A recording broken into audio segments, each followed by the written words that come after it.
welcome aboard the Wild Asia Monorail. My name is Riv, and I'll be your guide and driver for today.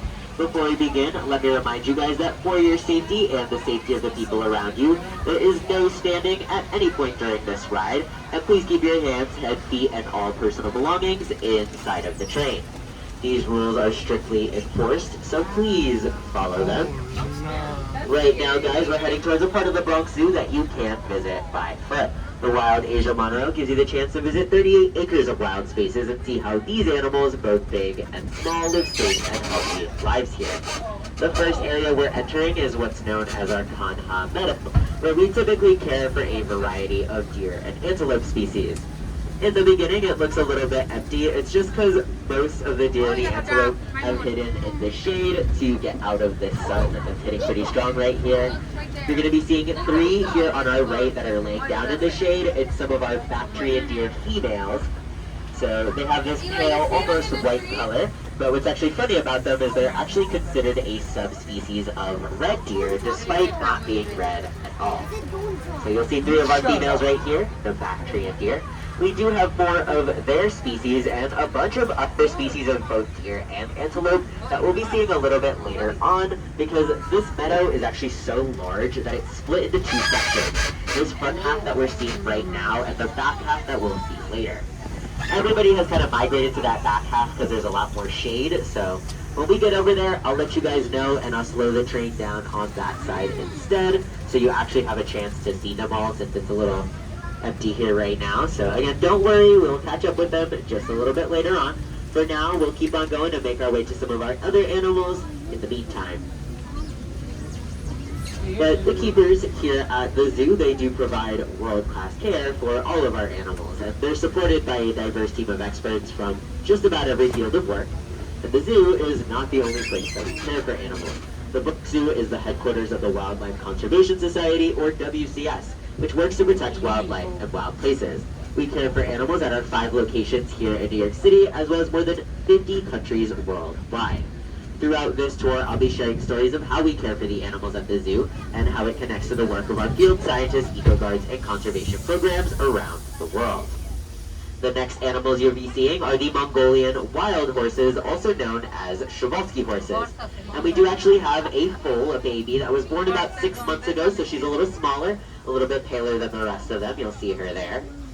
And the horses that we have right here, their species is actually the last true wild horse species in the world. Horses you may think of as wild in North America are in reality feral domesticated horses that escape from ranches or farms. True wild horses, like them, were never domesticated, and they look a little bit different too. They tend to have a stockier build, shorter legs, and an upright mane that's missing a forelock or bangs. Because of that, a lot of people mistake them for either donkeys or mules, but they are horses. They're just wild horses, so that's why they look a little bit different. And they actually went extinct out in the wild in 1969, only then being found in zoos.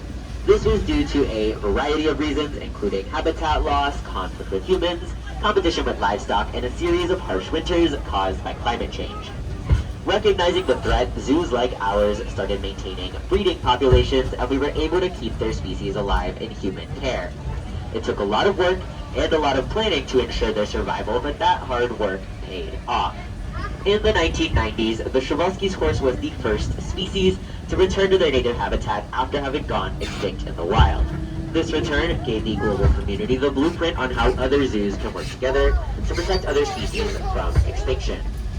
Today, there are hundreds of Mongolian wild horses living in several areas of Mongolia and China.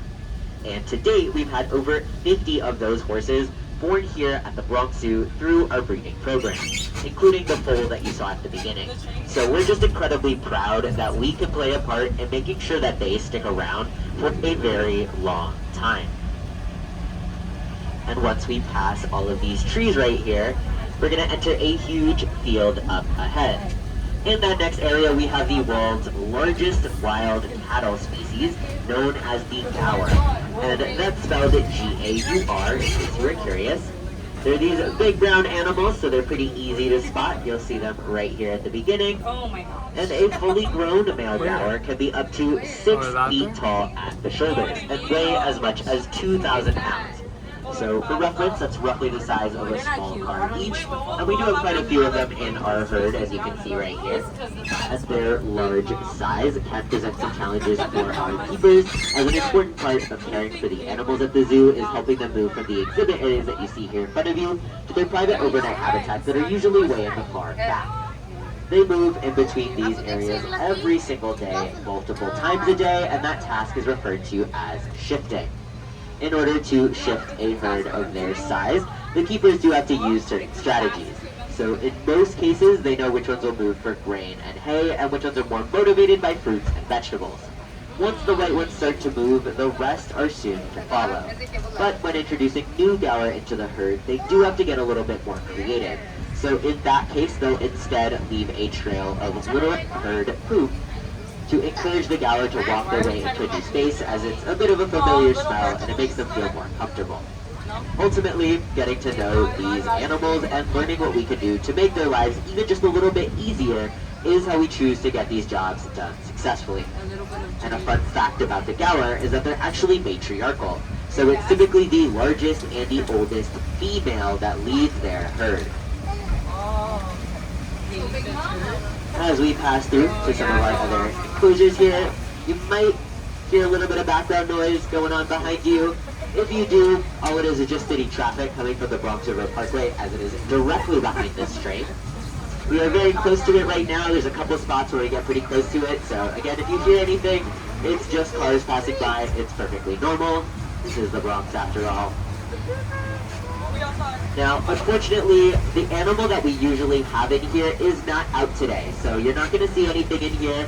It's going to be totally empty. We were informed in the morning that there wasn't going to be anything out.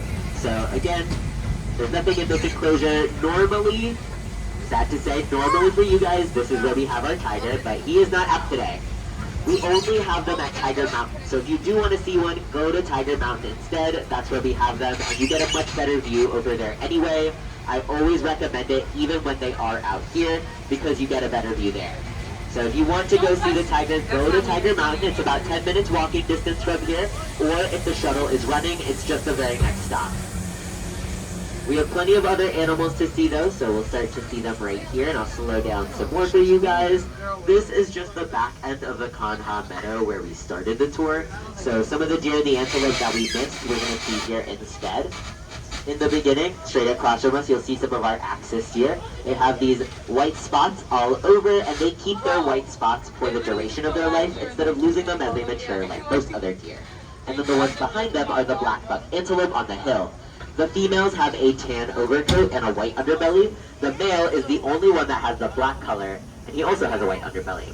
The difference in coloration is due to something in nature known as sexual dimorphism, where animals of the same species look different based on their sex.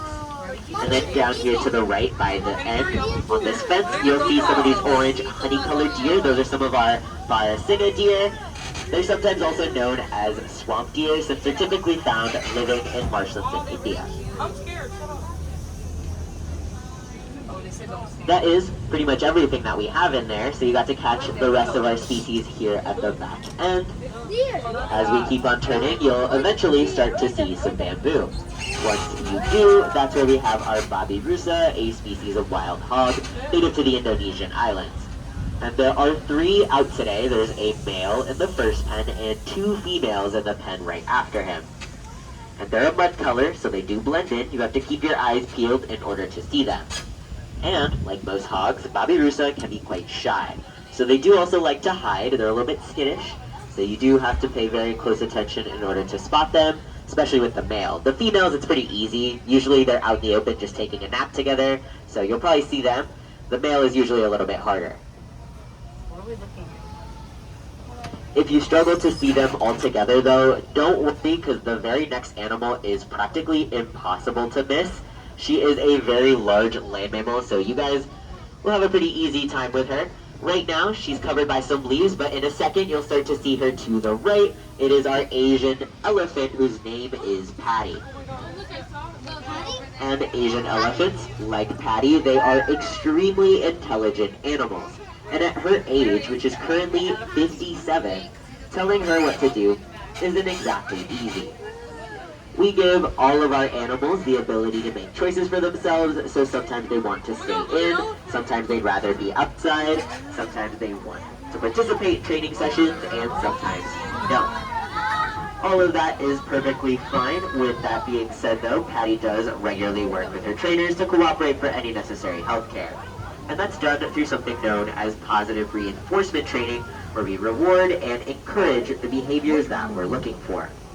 Animal care staff are able to do routine footwork on her to clean and trim her feet, as well as give her a bath because of that type of training. And Asian elephants, like Patty, they can weigh as much as 10,000 pounds, so they do have to eat a lot of vegetation. For example, Patty can eat as much as 200 pounds of hay each day and drink as much as 60 gallons of water on a daily basis. Right after her, we do also have another large land mammal, but she's a little bit different, and she's a lot harder to see. So a lot of you guys will struggle to see her. I'll do my best. You have to follow my instructions to the T, otherwise you'll miss her entirely. So when we first enter, there's this opening. Look to the right, there is this mud wallow. In that mud wallow, there's something that looks like a rock. That is our rhino. That is our greater one-horned rhinoceros named Kali. She is more than halfway submerged in it, so all you can really see is her back. And of course, she's gray, so it looks like a rock. There's a lot of trees in the way once we leave that opening, so it becomes incredibly difficult to see her. That's why you have to see her right at the beginning or not at all. So again, it's a little bit hard with all the leaves in the way, but that rock, that's our rhino, that's Kali right there. And Kali is in something that's called a mud wallow. Mud wallows are part of their enrichment, and enrichment is just anything that keeps our animals mentally and physically engaged by bringing out their natural behaviors. So for her, she'll stay in there pretty much her entire day. It's her favorite resting area. It keeps her cool, and it keeps biting insects off of her skin. And while our keepers help her maintain it, she'll also use her horn as well as her feet to keep it dug out like she would in the wild. And that mud bath is great at keeping her skin healthy. But she does still sometimes need supplemental treatment from our keepers because, believe it or not, rhinos can develop allergies and rashes just like humans can. One of the advantages of living at the Bronx Zoo is they have a team of veterinarians to ensure their well-being and comfort, and trainers to keep them in habit. Rhinos are easily startled because although they have great hearing, their eyesight is quite poor. So the routine just reduces any stress and allows the keepers to ask them to hold still for injections or any other medical treatments that they might require. When it was time for allergy testing, they were all willing participants, and we did end up finding out that one of our other rhinos, not the one that was there, that was Kali, but another one that we have named Penny, we ended up finding out that our other rhino named Penny has a sun sensitivity through allergy testing. So what that means is that when she goes out, especially when it's sunny, she needs zinc oxide or sunblock applied all over her body in order to protect her sensitive skin from the sun. And that's a kind of discovery we wouldn't have made without that great relationship between the rhinos and the keepers. You'll start to see our next area through these trees right here. This is what's known as our uplands meadow. We have a bunch more deer and antelope species in here that are different to the ones from the first meadow, so don't worry, it's not the same thing twice. In the beginning, it'll look a little bit empty. Most of them are further up ahead. There's only a couple that are kind of sprinkled around this front half, and it's mostly just some of our hog deer. They are these very tiny deer, but they are not babies. They are fully grown adult deer. They get their name because they are short and stout, like a hog. And we have a lot of them, both males and females, that you'll see as we go through. But again, most of them are further up ahead. We just have to catch up with them. It just takes a little bit because it's a pretty big area, and this train can only move so fast. So we just have to be patient. We'll start to see them in a moment. There's a couple more of those hog deer right there. You'll see the antlers poking out. And in just a second, you'll start to see some of our brow antlered deer. So, the brow antlered deer are a little bit bigger than the hog deer. They kind of look like whitetail, but they're from Asia and a totally different species. Their name comes from the male's antlers, which curves forward towards the deer's brow. But we mostly have females, so that's why they don't have any. This one is the only male we have in here right now. He's still growing in his antlers, so they're not fully at their entire length just yet. They're still growing. They have that velvet on that little soft skin, that fluffy skin right on top of it. You'll also see more of them kind of by the back fence. Those are just some of the sandbar deer. It's really hard to see them because of how far away they are. But to our right, we have some of our nilgai antelope that are a little bit easier for you guys. The nilgai antelope have this big brown body, a white underbelly, and black and white stripes above their hooves that look like zebra socks. They're all brown because we only have females, and they're actually the largest species of antelope in Asia. All the way in the back, you might be able to see the sandbar. Again, they're the dark brown deer with the antlers, so you might be able to see them in the back.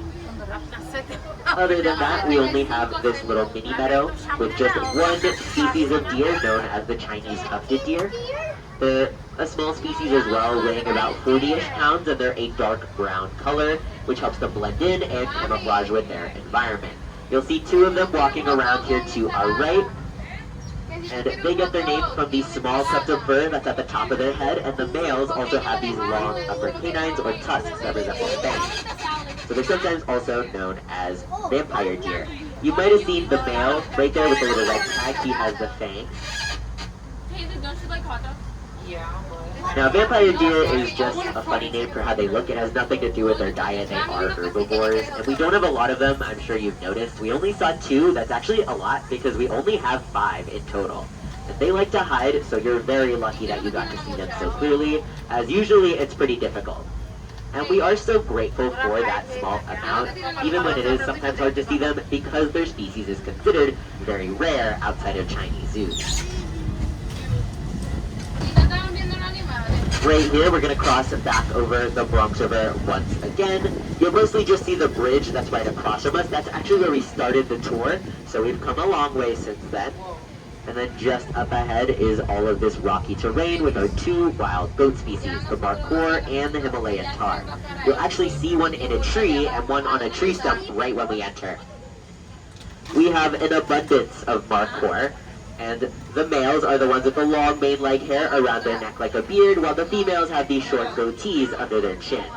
Both of them have these spiral horns that go upwards, but the males are larger, as they can be up to 5 feet in length. The markhor species are also known for their horns, as they not only act as a deterrent against predators, they're also used by the males to spar against each other in competition for females. And the way that the male markhor actually show interest in the females is by sticking their tongue out the side of their mouth and then flicking it up and down. While it may seem a little bit odd to us, it does work for them, as we've had numerous kids born over the years in this enclosure. In fact, just last year we had over 10 born in this exhibit.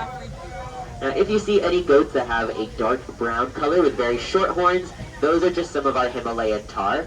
So we have only 3, and they're all female. We've just passed the 3rd one, so she's the last one that we'll see. That's our other species. If they're beige with curly horns, it's a markhor. If they're dark brown with short horns, it's a Himalayan tar. And a little fun fact about the markhor is that they can actually jump up to 6 to 8 feet in the air without needing a running start. So that's how they're able to get on top of the rocks and the tree stumps so easily. It's just how they exercise and have fun in here. We do also have a very special animal here to our right. It is our male red panda, whose name is Linus. He's laying down right now, so you'll get a good view of him. And whilst red panda means small bear cat in Mandarin, they don't actually have any relation to bears, cats, or even pandas, although they had the name panda first. They're actually more closely related to skunks, raccoons, and weasels, making them rather pungent-smelling animals due to their musk. In contrast, however, one of our keepers shared a bit of a gross fact, and it's just that red pandas have the least smelly poop out of all of the animals at the zoo, and that's just because their diet mainly consists of bamboo and fruit. Linus is also the last animal of this tour, so we're almost at the end here, guys, and we've met a lot of animals, and hopefully you all got a little glimpse into what it takes to care for them both here and in the wild, and I hope you've been inspired by all you've heard and seen today. While we make our way back to the platform, I'll ask you guys a very quick question, just to see if you learned anything. It's a multi-choice question, so you can answer out loud or answer in your head. So, who of these is the most important in saving wildlife and wild places? Is it A, animal keepers and tour guides, B, wildlife scientists and eco guards, C, guest visiting the zoo and riding the monorail, or D, all of the above. If you guessed D, you would be correct. All of us play a key part. Everything you got to see and hear today is part of a much bigger story, a story about care, about relationships, about survival, and the work it takes to protect wildlife and wild places, both here in the Bronx and around the world. And that story includes you guys. You do your part just by being here today. Your visit alone is an act of conservation, so thank you all so much for being here. Now we are going to make a brief stop in just a moment. It's not our final stop, so stay in your seats. This is so I can quickly reset the train before I bring it back to the platform, and we're also waiting on the train ahead of us to finish loading passengers and take off. So we'll be here for maybe 2 minutes or so, not too long, but again, just sit tight because we'll be moving shortly anyway. But as a reminder for you guys, if you do need help finding your way around the zoo still, we have this great digital map. It's bronxzoo.com/today. It's just a website. You don't have to download anything. That map has GPS directions, so it's very, very helpful if you go on that website and